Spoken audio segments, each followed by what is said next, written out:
A very good morning to all of you. Welcome back to today's session.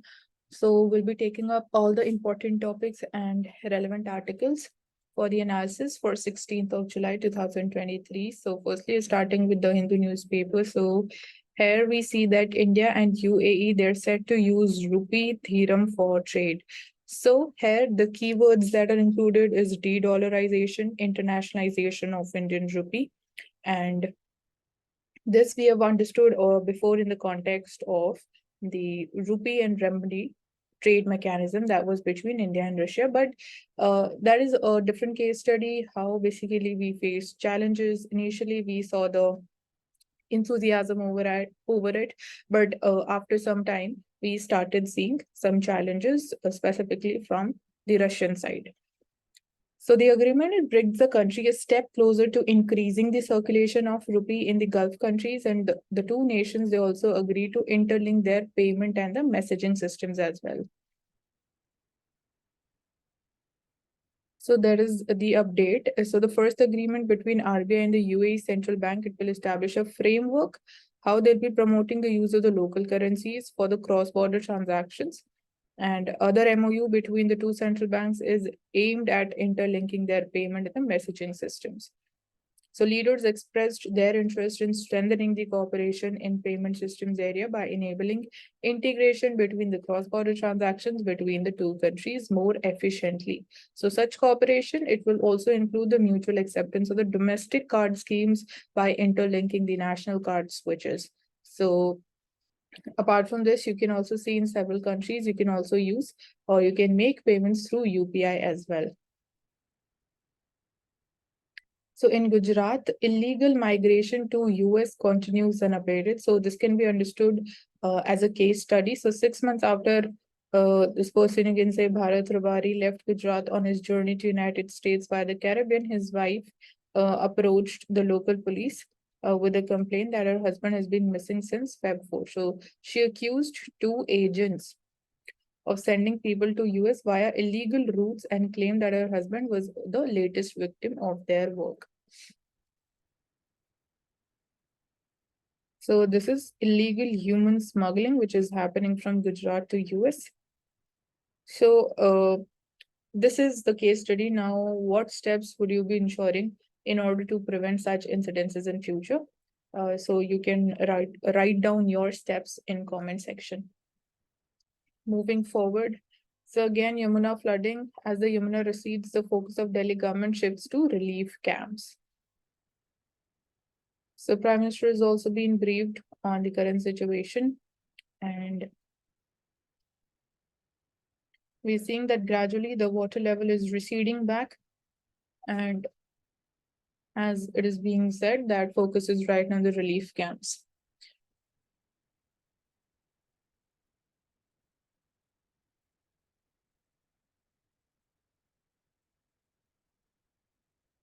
So how you can see now in this scheme of Ayushman Bharat, it would be using artificial intelligence to tackle fraud.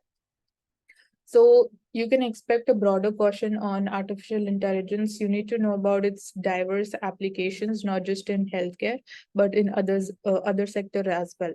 So you can see since its exemption 5 years ago, penalties amounting to rupees 20 crores have been levied on individuals and hospitals as part of the Ayushman Bharat Pradhan Mantri Jan Arogya Yojana anti-fraud drive. So data with the health ministry viewed by the Hindu, it reveals that of this rupees 9.5 crores has been recovered. So in addition, 5.3 lakh Ayushman cards, they have been disabled, and 210 hospitals, they have been de-empaneled, and 188 hospitals have been suspended based on the information of fraud obtained through the machine learning based anti-fraud programs. So besides routine checks, we'll be using artificial intelligence. It has now made for a comprehensive analytics solution to detect the fraud proactively by developing algorithms that can be used on large volumes of data to identify the suspected transactions and entities. So this will be basically increasing the efficiency of the entire system.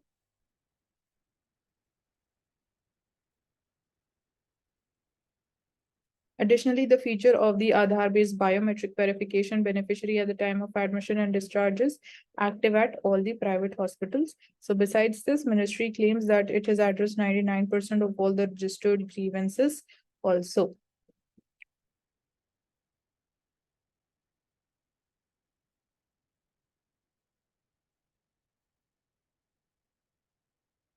So spat over the Hathni Kund barrage rages on. So it was basically the water that was released from Hathni Kund barrage in Yamuna Nagar, which is in Haryana. That's when we saw that the water level of Yamuna rose in the it's tracked in the UT of Delhi. So that's basically that is what has caused flooding in the Union Territory of Delhi. So basically, you need to completely understand what is the course of Yamuna River in the state of Haryana and where is Hathni Kund barrage located, how it actually, led to flooding situation in Delhi.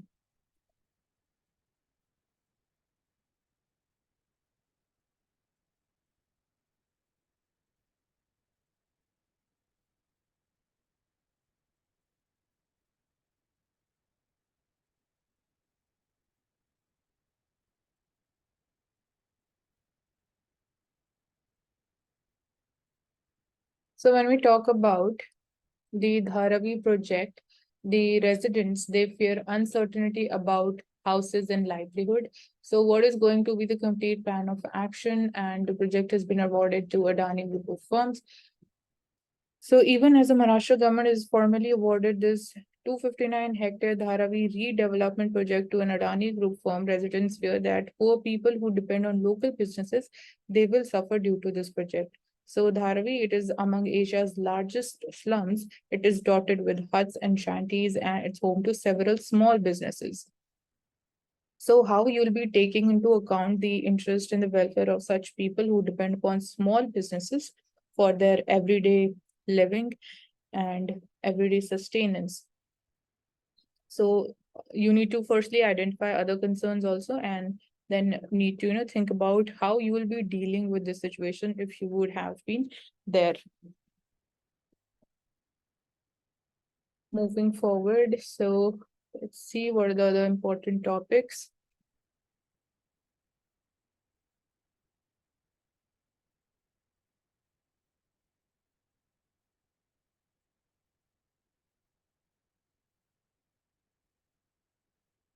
So China says that specific issues, they should not define the ties.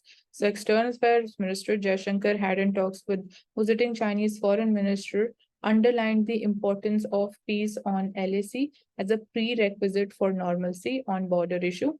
And the Chinese counterpart says that Indian side will meet China halfway and find a solution acceptable to all. So we hope the Indian side will provide a fair and transparent business environment for the Chinese company.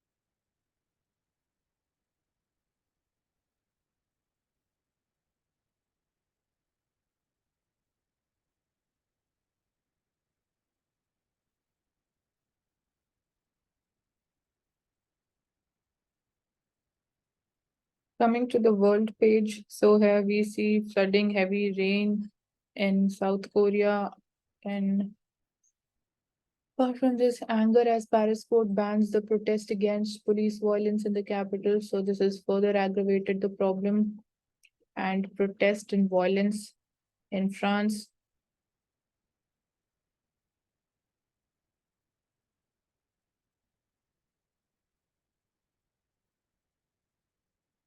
So Wang Yi calls for clarity on ties between European Union and China. So China's top diplomat says that bloc should not vacillate with regard to its relationship with Beijing, and China stands for a balanced European security architecture. And he says about the Ukraine war. So the European Union must not validate and needs to clarify its strategic relationship with Beijing. So we need more clarity over this. And Germany, Europe's leading economy, on Thursday, it has announced plans to de-risk the ties with China. So you need to understand what are the nuances of when we're talking about de-risking the ties with China. Then European Union stand is that they're wary of the China's growing assertiveness and cozy relationship with Russia, and they've pushed to reduce the reliance on Beijing. So basically, globally, we are seeing this trend of reducing the dependence or the over reliance on China.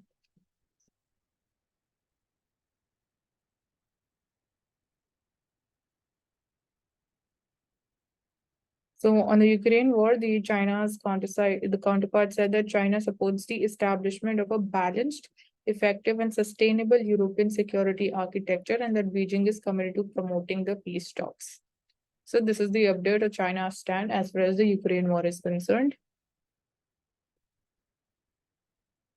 So Pakistan is saying that militants are given refuge in Afghanistan.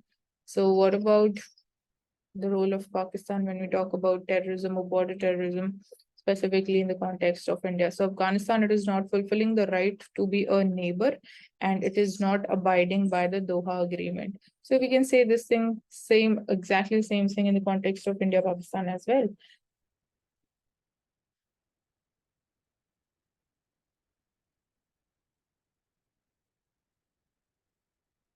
So Australian Rear Admiral, he says that we are now in a period of multipolar complexities. So gone are the times when you used to talk about the bipolar world. Now we're talking about multilateralism. We're talking about multipolar complexities. So illegal fishing, marine pollution, potential maritime terrorism, state-based challenges, and illegal people smuggling. They were among the key tests being faced in the Indo-Pacific region. So these are some of the challenges which are concerned with the Indo-Pacific region. Apart from this, we can obviously, the main thing is growing assertiveness of China. We talk about the 9-line and China's claims to the region's construction of artificial islands, and then even China's attempts at, increasing cooperation with different countries. Of late, we saw it in the context of Philippines as well, and then different bodies or organizations or groupings which are there in Indo-Pacific, like talk about AUKUS, we talk about Quad, ASEAN is very important. So all of that is very important. Coming to the science page, so CRISPR genetic editing tool to get better wood fibers. So despite the importance of the wood fibers to meet the growing demand for the renewable tissue, paper, packaging, textile, and other fiber products, wood fiber production has been less efficient and productive than researchers they have hoped. So now CRISPR editing it has enabled scientists to design wood in which lignin, which must be cleaved and dissolved so fiber production can take place, is more suitable for the fiber production. So here the strategic multiplex CRISPR editing improves the wood properties better than editing the single genes. So we know about this other or the most often talked about application of this technology, but here in the context of this also it can be leveraged. Says global temperatures, there are rising cooling needs that will increase. So that can further aggravate the problem because of release of greenhouse gases in the atmosphere. So Switzerland, UK, Norway, they will experience the largest relative surge in the cooling needs if the increase in the global mean temperature passes 1.5 degrees Celsius or it rises to 2 degrees Celsius above the pre-industrial levels. And finding also suggest that countries in sub-Saharan Africa, they will have the greatest increase in the cooling requirements. So then comes the Paris Agreement. This we all know. Rising temperatures are already driving the cooling demand, and it has been estimated that by 2050, the energy required by cooling, it could be the equivalent of the combined electricity capacity of the US, European Union, and Japan in 2016. So when you talk about climate change, the first thing is adaptation and then mitigation. So it's unethical to continue using the polio-causing oral vaccines. So switching from the trivalent to bivalent oral polio virus vaccine and introducing one dose of inactivated polio vaccine, it was supposed to eliminate all type 2 vaccine derived polio virus cases, but such cases they have only increased sharply. So continuing with its use is unethical.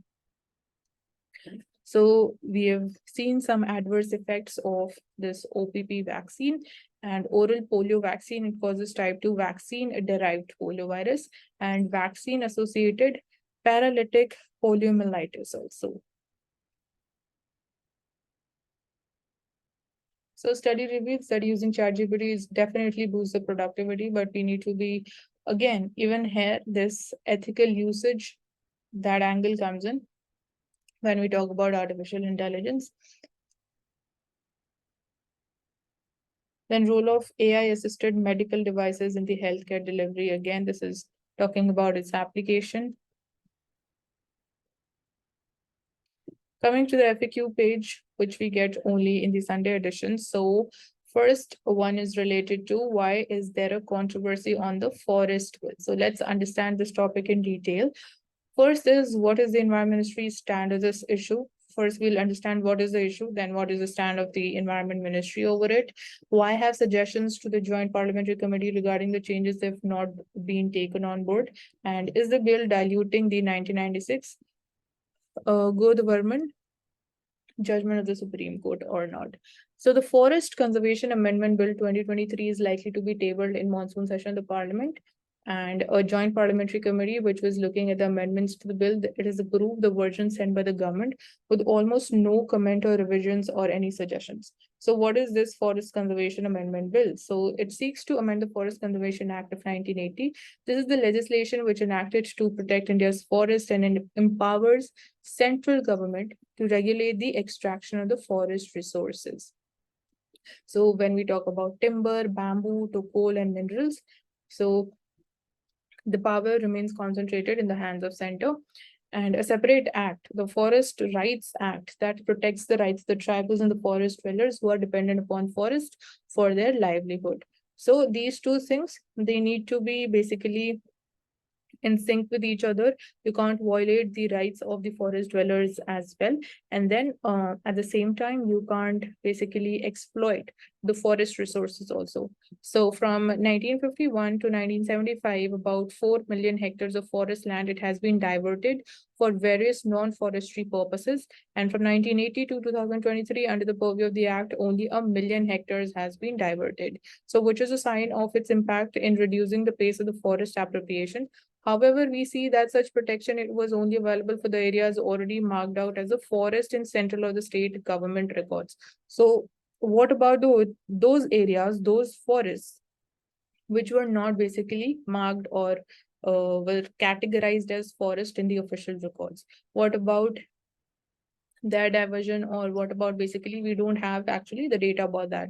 So Supreme Court judgment in 1996 in the Godha case, it expanded the scope of such protection. So under it, even areas that were not formally notified as forest, but conforming to the dictionary meaning of the forest, they were also included under the protection net. So there is no all-encompassing definition of basically what do you call a forest to be.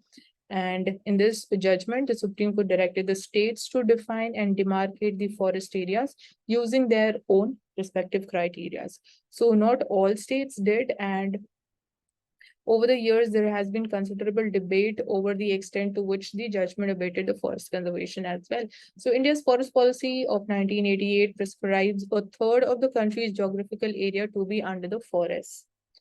And realistically, only 21% is under such cover, and it is about 24% if one also counts for the tree cover outside areas under the recorded forest. So it is to address this later issue that Environment Ministry says that amendments they were required to the Act. So why do these amendments basically, what are these amendments talking about?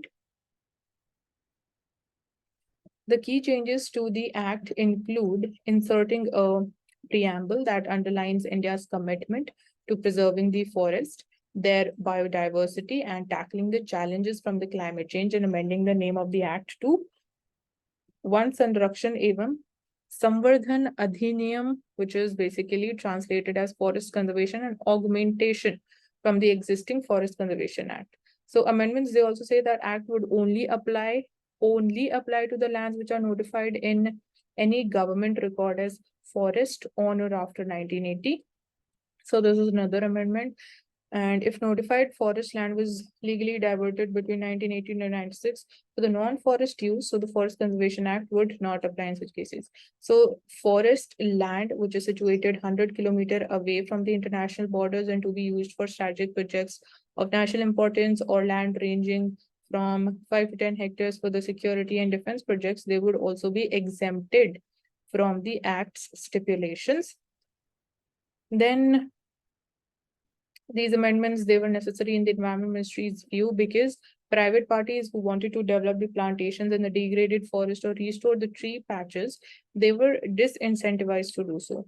So that is one the reasoning. And private plantation or a reforested piece of land that wasn't officially marked out as forest, it could be retrospectively earmarked under the provisions of the Act as forcing the developer of such plantation to lose the rights associated with that patch.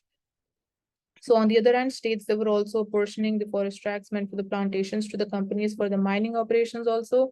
And the amendments, thus, they were necessary in the center's view to craft new solutions beyond the Act's original intent of only keeping forest from being exploited for industrial use and to aid reforestation. So basically, it's also important to account for the areas which are not being categorized as forest in the official documents or in the official records.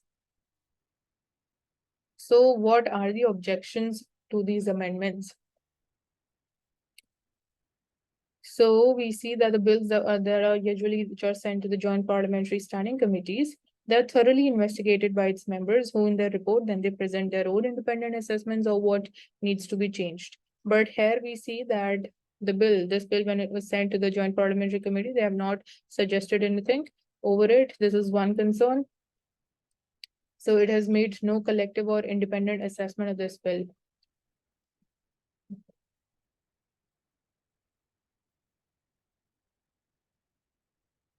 So key objections are that the exemptions, they could be detrimental to significant forest in Himalayan, Trans-Himalayan and northeastern regions. This is one concern. So clearing such forest without an appropriate assessment and then the mitigation plan, it will threaten the biodiversity of the vulnerable ecological and geologically sensitive areas. So these are the keywords, and it can trigger extreme weather events. So already you can see that already in the current situation, how basically we are seeing the frequency of the disasters increasing in the hilly states. And then you can also imagine about the situation once such activities they are undertaken without proper assessment and without proper planning. So this is something which is uncalled for, specifically in the current situation. And other objections are that restricting the legislation's ambit only to the areas which are recorded as forest on or after 1980, it would mean leaving out significant sections of the forest land and many biodiversity hotspots to be potentially sold or diverted, cleared, and exploited for the non-forestry purposes. So this is also something which is very important, and you can't ignore such regions. So this is also dissent against the move to rename the bill also, because people say that the adhiniyam, which is on the grounds that it was Sanskritic terminology and it's untenable. So some objections, they have come in from the experts who invited to depose before the committee, who have said that the act waters down the Supreme Court judgment as well. And few state governments have said that the forest conservation comes under the domain of both the center and the states, which means that it is in the concurrent list. So the amendments tilted the balance towards the center. So that is also basically visible through these amendments, that it is leading to more centralization of the power. And when we talk about forest, so it falls under the concurrent list. So basically we can say dilution of the act. And also we can say that we can use this phrase of violation of the federal rights or the federal powers of the states.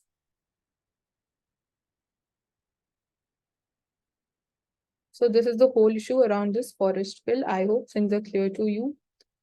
Then talking about this recent decision of the GST Council to tax 28% tax on the online gaming firms. So will it affect the online gaming's industries and the firm's growth or not? So why are the industry players are concerned about the funds flow and the job losses that they fear about?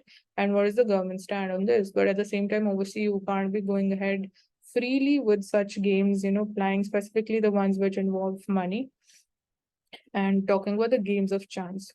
So recently concluded 50th GST Council meeting, it was decided that online gaming would be taxed at 28% on the full face value of the placed bets.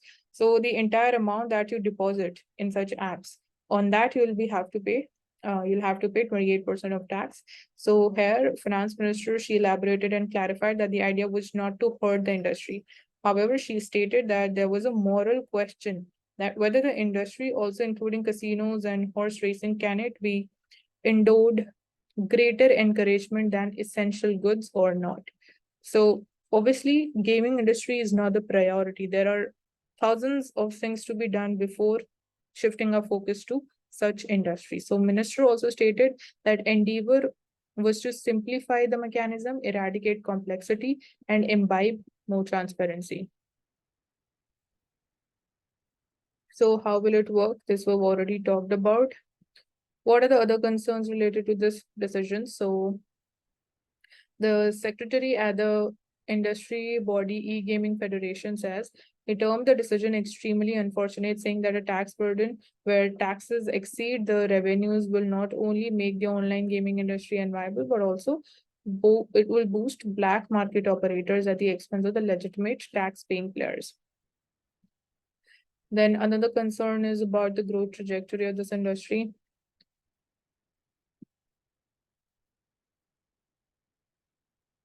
So why are we discussing the games of skill versus the games of chance again? So government has stated that it would be making suitable amendments to include the online gaming and horse racing in Schedule 3 of the Central Goods and Services Tax Act, deeming them as taxable actionable claims. And this will bunch the online gaming together with the gambling also. So for perspective, the legislation deals with activities or transactions which shall be treated neither as a supply of goods nor a supply of services, and it excludes lottery, gambling, and betting. So when we talk about the debate over the game of skills versus the game of chance, it deals with an evaluation of the attributes of the game in question. So one of the key attributes of a skill-based game is the reliance on psychological and physical abilities than luck for a favorable outcome. And while an element of chance that is involved in games of skill, each player's unique set of skills determine their success rate. So this is unlike a game of chance where the outcome is totally dependent on luck and the user cannot influence the outcome. So right now we are not having any like quantifiable methods for evaluation for distinction between these two set of games, and industry at large maintains that online gaming it is different from gambling, pointing to the various Supreme Court and High Court judgments that have reaffirmed the states of online skill-based games as legitimate business activity protected as fundamental right under the Constitution. Now, you can't simply say that all the games, all the online games, they are game of skills. That cannot be said, and that cannot be accepted. So what is NATO's stand on the Ukraine's entry? So we have been talking about that Ukraine basically wants to or it wishes to join NATO, but let's see what basically NATO thinks about it. So with the Russia-Ukraine war on, what are the risks in admitting Ukraine into the NATO? This is one thing which needs to be evaluated before taking the final decision. Then the Ukraine's president, is he disappointed at not getting a time frame on the membership for NATO? And what assurances has he got on the military support? So what did Ukraine achieve from this NATO summit? So the recent summit, basically the summit, Bucharest summit of 2008, NATO, it had offered eventual membership to Ukraine and Georgia, which are the two Black Sea basin countries that share land borders with Russia.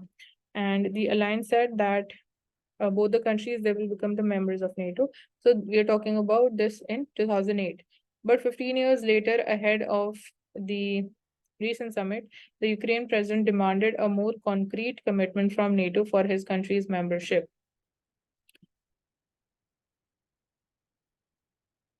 But basically, the communique from NATO said that we will be in a position to extend an invitation to Ukraine to join the alliance when allies agree and conditions are also met. So Ukraine, it hasn't gained much over the past 15 years in its push for the NATO membership.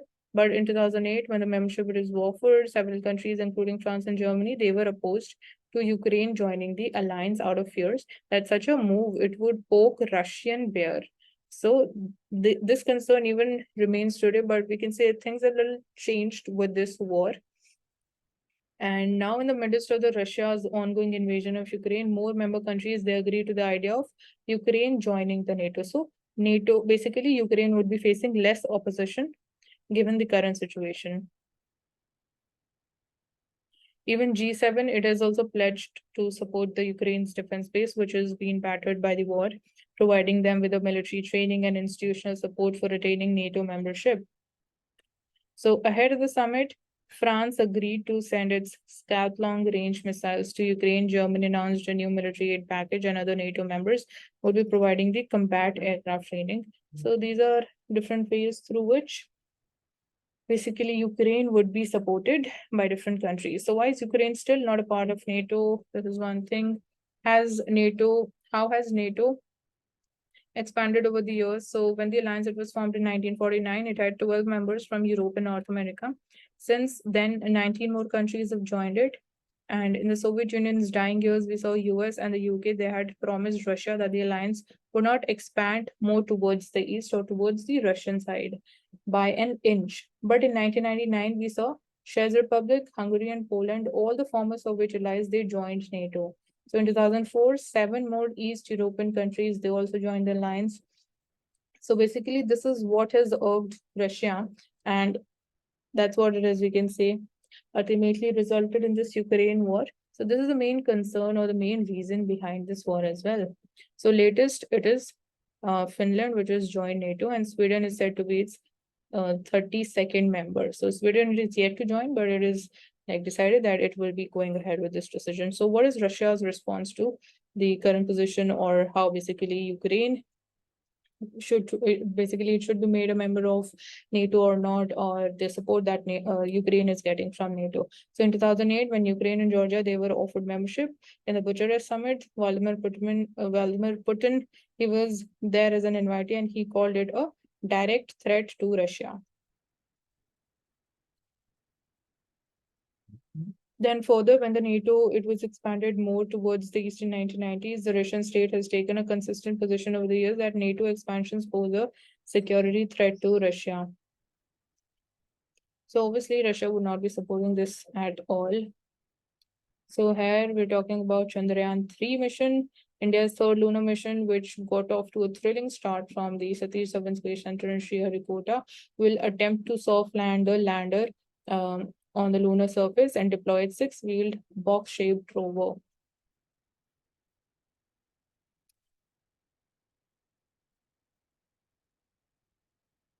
So textile exports, they slide again in June, and small mills, they have suspended the output. So US, European Union slowdown, lack of cost competitiveness hits the shipment, and industry moves expediting the FTA with UK, import duty stops for the immediate relief. So an industry that worked for 3 to 6% profit, it is currently incurring 5 to 10% loss, according to the industry leaders.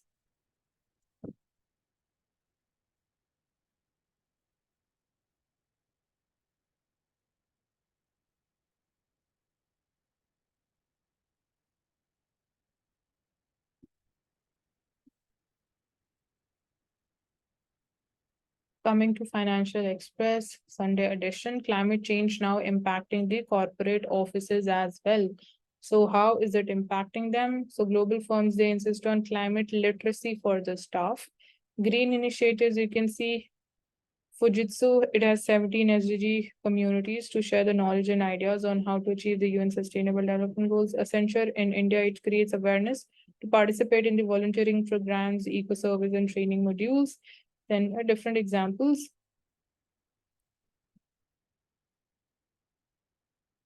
So after intensive workshops on well-being post the pandemic, global companies they have now turned to teaching the climate literacy to employees. So idea is that the climate learning it can build a better workforce for a smooth transition to a greener economy, and companies have realized that such knowledge sessions and training this can make employees aware about their environmental concerns and their responsibilities.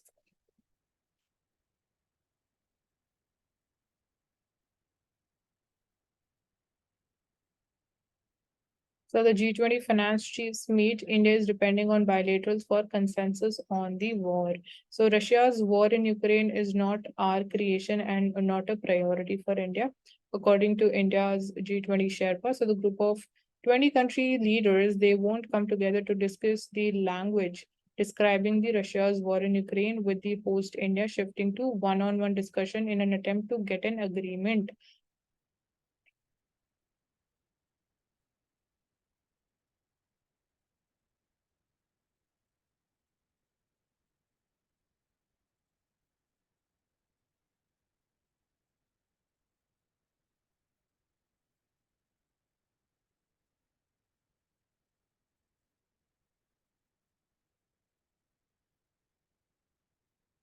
So in this advertisement, you can see the launch of PM Mitra Park. So it is talking about, or it is concerned about the textile sector. And Amravati PM Mitra Park side here, you can see they'll get long-term cost of power and water. This has been mentioned. Solid waste management facilities would be set up. Electricity and water waste recycling would be also taken into account. And basically, in this entire park, the PM Mitra Park, everything would be present at there. So this would increase efficiency and reduce the cost of operation as well.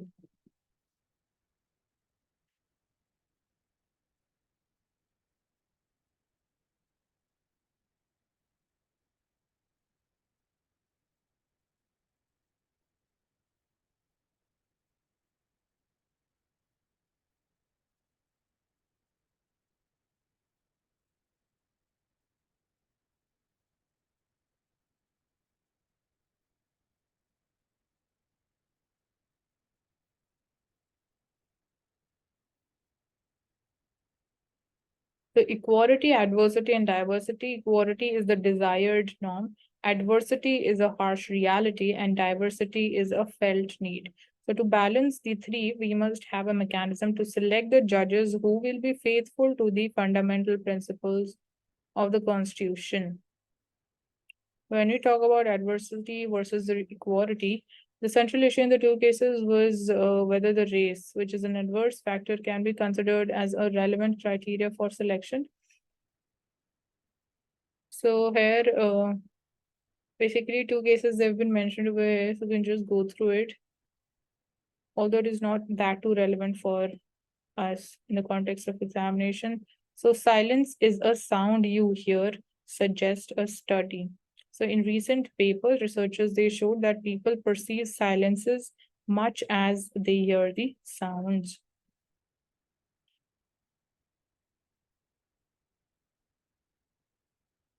Then fish in the Atlantic ecosystem fuel the industry debate. So overfishing of the Atlantic menhaden for various purposes is a grim reminder of how commercial activities can be disastrous for the ecology. So this is one dimension here. You see that the fish, they are nutrient rich. It is a good source of omega-3 fatty acids, and they consume smaller organisms like plankton, and they filter huge quantities of ocean water. So basically, how it would be impacting the entire food chain, the food web, and also the um, we can say the environment, the ocean environment as well, because they play an important role when it comes to filtering the ocean water. So this is basically a debate of, we can say, growth versus development.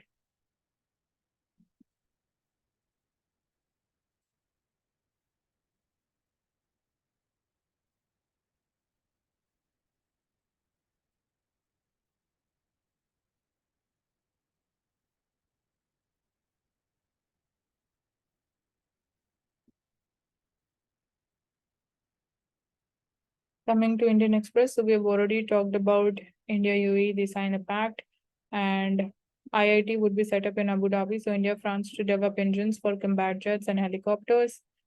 Apart from this, Yamuna level dips, floodwater recedes, but rain brings wars. And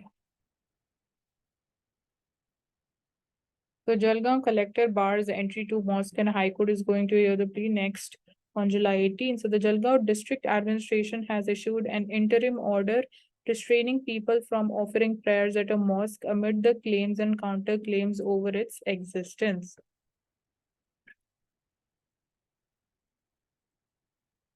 So this is basically, you can understand this as a case study. Here you can see this being.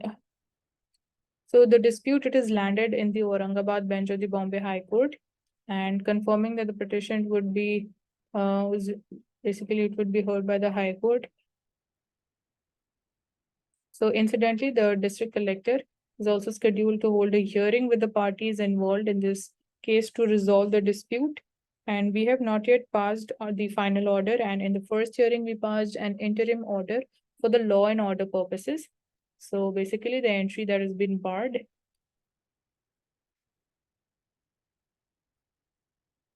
And although the Hindu groups, they have been staking claim to the structure since 1980s, saying that it is associated with the Pandavas who spent some years in exile in this area. The latest situation arose from an application that is submitted to the DC. So we are trying to understand as a DC what can be your role, what steps you'll be taking in order to ensure the law and order situation until we basically, again, this thing is subsidized as well. So while the keys of the mosque have now been collected by the Tehsildar, the two persons who want to offer their prayers, they can collect the keys from the government authorized personnel present there.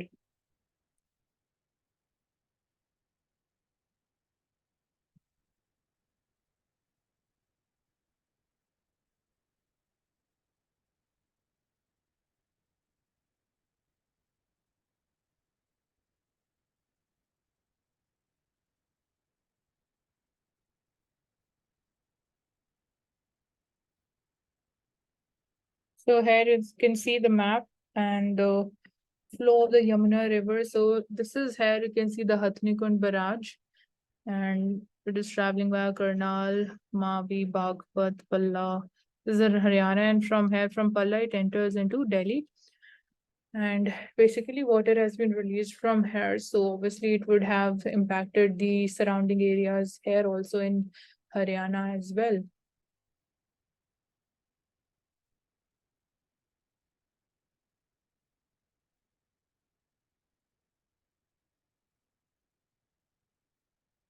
So talk about the Atal Mission for Rejuvenation and Urban Transformation, which is the Amrut mission. We'll be focusing on the groundwater, and government is going to revive the step wells and the bore wells for recharging the groundwater. So in a unique pilot project under Amrut 2.0, 10 cities across the country, they are getting ready to revive the defunct bore wells, neglected heritage step wells, and other shallow aquifers in a pilot project to recharge the groundwater as well as mitigate flooding.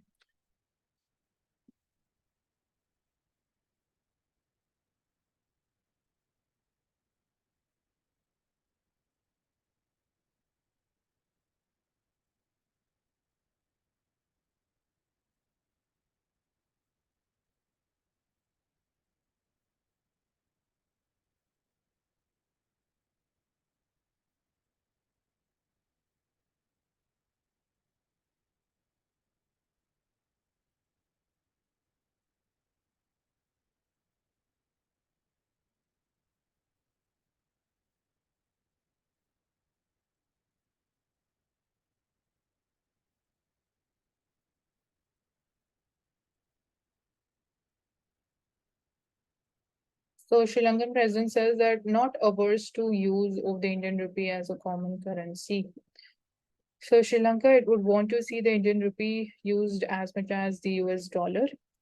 And obviously you need to know about the relations between India and Sri Lanka from the historical times, how we have been sharing the civilizational relationship, what have been the efforts of India when it comes to dealing or helping Sri Lanka in the current crisis, what steps have India taken for that.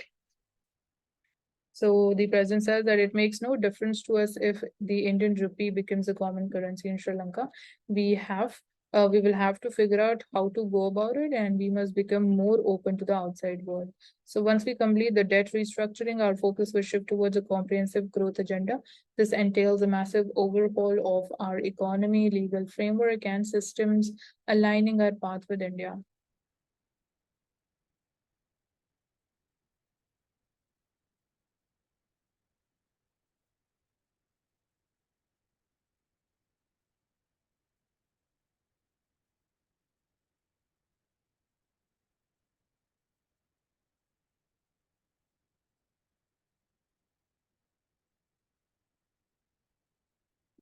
So when it comes to the recent incidences of rising flooding, so when talk about car insurance, so obviously your cars get damaged due to floods. So what kind of insurance cover should you go for in this case? So this is kind of specific, but again, a common thing that we need to understand as well. So many parts of the northern India, they're facing heavy rainfall leading to waterlogging and all this. So do all car insurance policies, do they cover the flood related damages or not? So comprehensive policy covers all types of accidents due to fire, flood, and theft. And comprehensive car insurance policy provides cover for all the damages due to flood subject to depreciation on the basis of the age of the car. So for all the plastic and the rubber parts, 50% depreciation that's applicable, which means only half of the total repair cost will be reimbursed and the policyholder would have to bear the balance amount. So this is one thing. And can an insurance company deny the claims related to the flood damage? So, though the basic comprehensive car insurance policy, it provides the coverage for all the flood related damages. And insurance companies, they can refuse to reimburse if there is damage to the car due to the driver's intentional action.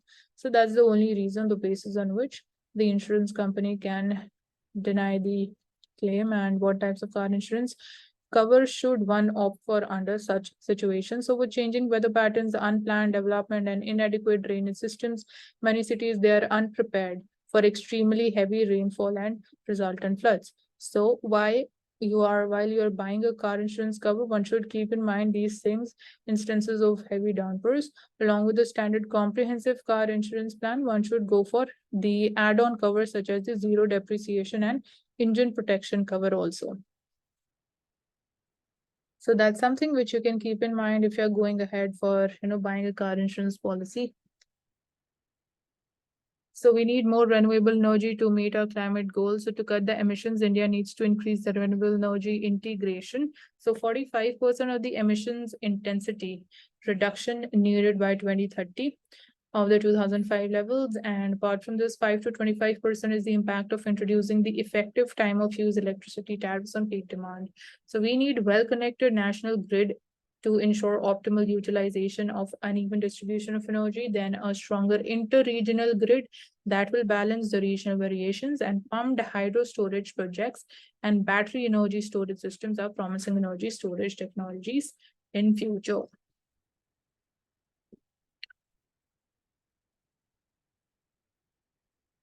So that's all for today. Thank you so much for joining us in today's answer session. And I hope things are clear, the important topics that we took up today in detail.